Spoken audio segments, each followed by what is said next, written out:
Hallelujah dear sisters and brothers, praise the Lord. हर दिन आप लोगों को जो वचन भेजते हैं, कभी भी वचन को आप तुच्छ ना समझें, वचन को ग्रहण करें, वचन को सुनिए। हर दिन की शुरुआत करिए वचनों को सुनने से, और वचनों को सुनने के बाद थैंक यू करिए प्रभु को कि आपने वचन आज का दिन भेजा है। इन वचनों को जो अंगीकार करता है उनके आधे पाप धुल जाते हैं।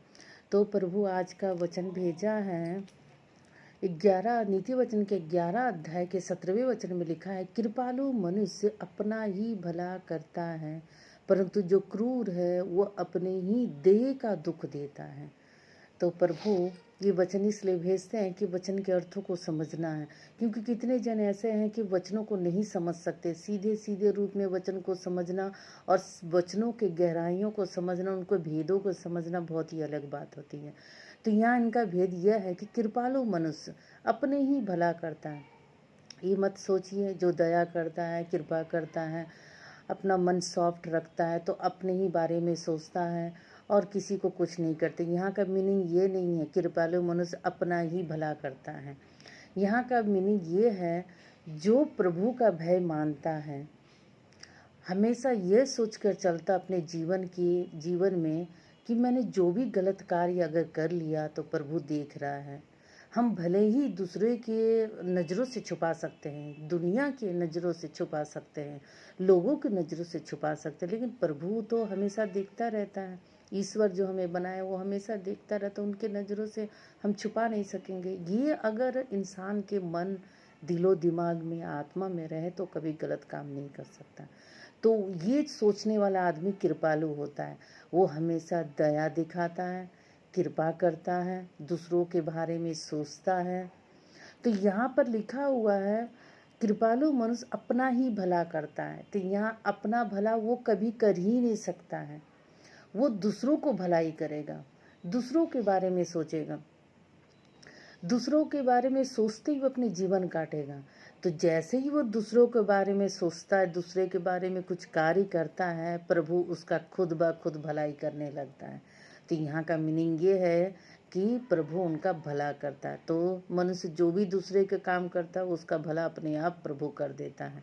जिस तरह कितने जन होते हैं कि हम भिखारियों को दान दें तो हमें पुण्य मिलेगा। तो यहाँ पे भिखारियों को जो दान देते हैं तो अपने तरफ से कुछ ना कुछ भेंट करते हैं ना, तो उसके बदले में उसे क्या मिलता है? प्रभु उसे पुण्य देता है। तो इसी तरह यहाँ भी कृपालु मनुष्य अपना भला नहीं करता है, कृपालु मनुष्य दूसरे के भलाई में जुटा हुआ रहता है, जिसका उसका रिवार्ड मिलता है, उसका इनाम मिलता है प्रभु उसके भलाई करने का। और यहाँ पर लिखा है परंतु जो क्रूर है वो अपने ही देह की दुख देता है। यहाँ पर क्रूर का मतलब कोई हिंसा वाला इंसान नहीं, यहाँ का मतलब है जो इंसान अपने लोभ में, अपने लालच में, अपने ही जीवन को वो सुखमय बनाने के लिए जो रास्ता अपनाता है, वो उनका देह का, यहाँ क्या लिखा हुआ, देह का दुख देना। तो अपने देह को दुख देता है। देह का दुख का मतलब है वो जो भी कार्य करेगा अपने लिए करेगा, दूसरे के तो करेगा नहीं, तो पुण्य कहाँ से मिलेगा, धर्मी कैसे बनेगा? तो धर्मी जब तक नहीं बनेगा अपने शरीर को वो सुखमय नहीं बना सकता है, वो क्रूर बन जाता है। क्रूर का मतलब यह है लोभी, लालच, इन लोग हैं क्रूर। तो इसमें लिखा हुआ परंतु जो क्रूर है वो अपने ही देह को दुख देता है।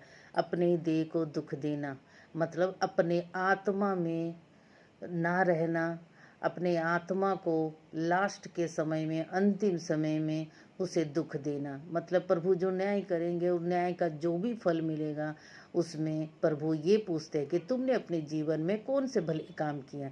तो वो तो अपने भलाई काम तो किया नहीं, तो फिर उसके आत्मा को दुख तो देना ही पड़ेगा, क्योंकि प्रभु ऐसा न्याय करेंगे, उसे परिणाम देंगे, उसे सजा देंगे।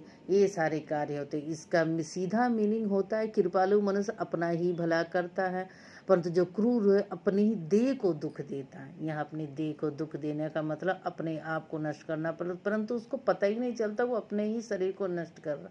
वो सोचता कि मैं बहुत ही अच्छा कार्य करूँ, अपने जीवन को सुखमय बना रहा हूँ, अपने जीवन को, लाइफ को एकदम इंजॉय कर रहा हूँ।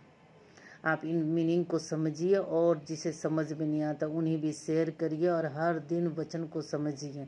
वचन की गहराई में जितने आप जाएंगे, जितने डीपली सोच के प्रभु को थैंक यू करेंगे, उतना ही प्रभु आपकी सफलता के रास्तों को खोलता जाएगा। इस जीवन में अगर आपको सफलता नहीं मिली तो आपके स्वर्ग के रास्ते में सफलता मिलती जाएगी, ये गारंटी है। इसलिए अपना ये जीवन आप सुधार लीजिए, अपने आप वो जीवन भी सुधर ही जाएगा। ये जीवन सुधारने के लिए आपको हर दिन इन वचनों को सुनना पड़ेगा। जय मसीह की। Thank you Jesus. Have a wonderful life.